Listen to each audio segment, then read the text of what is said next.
E'tibor qaratsak, payg'ambarimiz Muhammad Mustafa sallallohu alayhi va sallamdan eng ko'p hadis rivoyat qilgan 7 ta sahobalarning ismlarini o'qib olishimiz mumkin. Tepada esa islom dinining tarqalishi deb nomlangan xaritamiz joylashgan.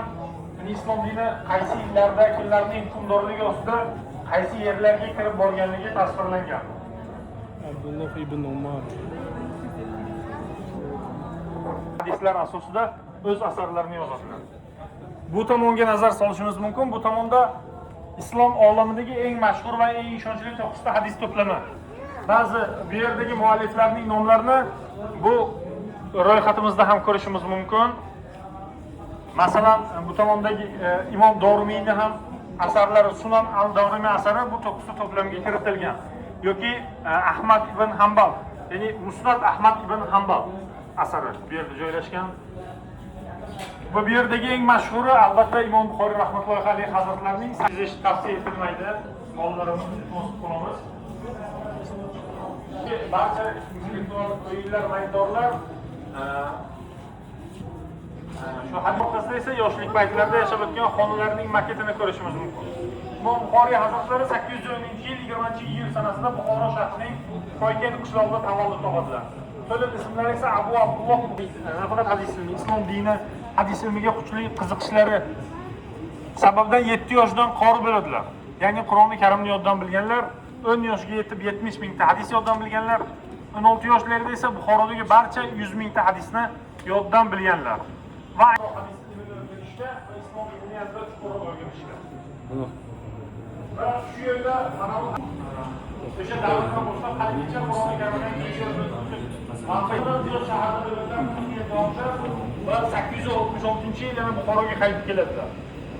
Bir necha yil davomida Buxoroda, keyinchalik Nishonpurda yoshlarga hadislardan saboq berib, 870-yil Samarqandga keladilar. Bir necha oy Samarqandda yashagan Imom Buxoriy hazratlari aynan shu yerda Qarqang deb nomlangan qishloqda biz hozir sizlar bilan joylashtirgan joyda olamdan o'tadilar.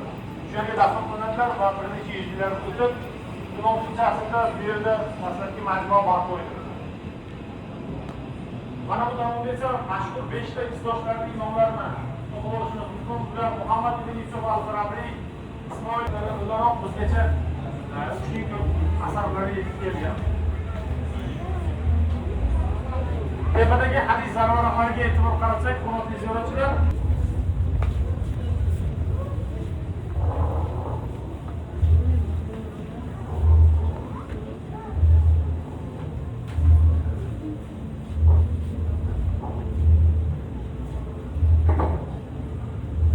ziyoratchilar mana bu yerda mannekenlar orqali ko'rishimiz mumkin. Imom Buxoriy hazratlari safarlari chog'ida 833-yil Bag'dod shahriga kirib borganliklaridan so'ng mana bu yerda Imom Buxoriy hazratlari tasvirlanganlar. Bag'dodning olinmasdan 2 yil davomida 5 mahal namozlarda va tahajjud namozlarida o'g'illarning haqiga duo qilib, Alloh taolodan ko'z nurlarini qaytarib berishni so'raydilar va kechalarning birida mo'jiza ro'y berib, Imom Buxoriy hazratlari yana ko'rishni boshlagan bo'ladilar. Ko'rishimiz mumkin. Mana bu yerda o'ng tomonda 24 ta asarlarning nomlarini o'qib olishimiz mumkin. Imom Buxoriy hazratlari.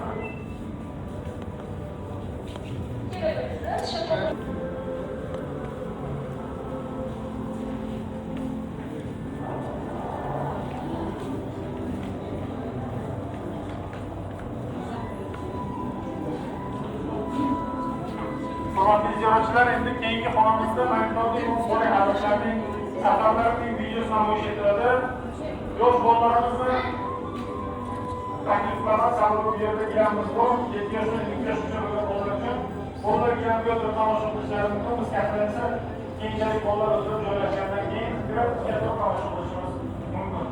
Har 7 yoshdan 2 yoshgacha bo'lgan bolalar kelishlari mumkin.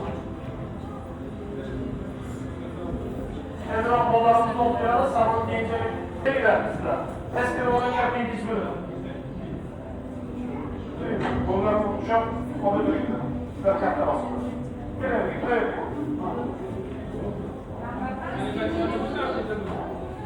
İşteki. Bu pavilyondan uzaklaşmayımız. Bollarımız çıksa keyin devam etmemiz. Keyinki pavilyondan.